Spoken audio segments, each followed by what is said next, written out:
We did see Elvis, and he was playing a Fender bass, and he was watching television, and it was the first time we'd ever seen a remote control for the TV, and he was going click, changing the station. We were thinking, how's he doing that? I like a lot of the new groups, you know, the Beatles and the Beards and whoever. He was great, really. I mean, it was a very difficult thing to set up, you know, the Beatles and Elvis, but it was just basically loads of men playing snooker, and, you know, there's a bar while they were playing pool, and, you know, it was just in Elvis's rented house. Did you sing a song? No, but he was playing Moher Sam, the record of Moher Sam all the time. How did you feel years later when he actually came out and criticised you, the group, didn't he? Yeah, it was sad. It was sad because he was trying to get a special license to carry a gun and all this, and a special badge off of Richard Nixon. That's a joke. He was saying, oh yeah, Mr. President, I'll tell you about the Beatles, and, you know, they take drugs and corrupt the youth and all this. And yeah, he was found with like 7 different kinds of drug in his body. Or as my friend Alvin Leon said, they found some blood in his drug stream. We always said the Beatles was us 4, and if ever one of us wasn't in it, then it's not the Beatles. And I think the idea of having John as the singer on the record, it works, it is the Beatles. You know, there was talk about us doing stuff on our own, but I had no desire really to do, you know, a 3. There was a lot of material, George, that was discovered. Did you forget about that? And what was it like seeing it again?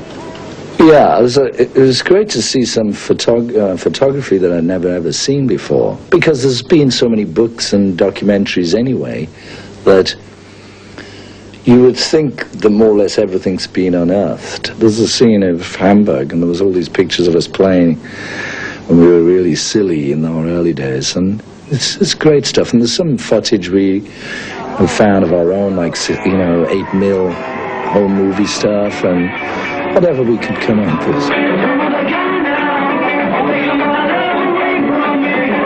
So there's a lot of funny things like that, and there's a lot of dialogue and bits that are just, you know, more interesting 30 years later, you know.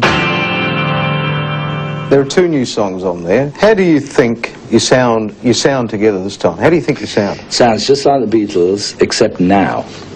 You know, because there's been a bit of progress made in the recording sounds and different things in the studio, but it just sounds like them. The impact of John Lennon's death, is it still strong with the surviving members? With you? It's just really, it's like many people's deaths, that is unfortunate, and it's something that was unnecessary. You know, I think it was a bit of a waste. The people in the cheaper seats, clap your hands. And the rest of you, if you just rattle your jewellery.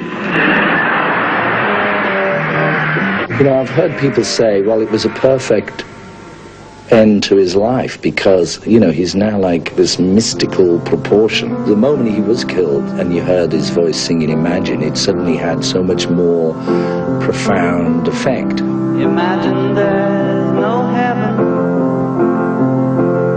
It's easy to be dead because then people just keep saying how great you were or whatever. But when you're alive, you've got to, you know, look at him. He's like, especially it's funny to see in some of this footage we're doing of the, you know, cutting together some shots of John with us. It still all looks just like we're in the same room together. It's been a while, isn't it, since you put something out? It's been a hell of a long time. So where's your career heading now? Career, yeah. It's kind of my career. I've never really had a career since the Beatles.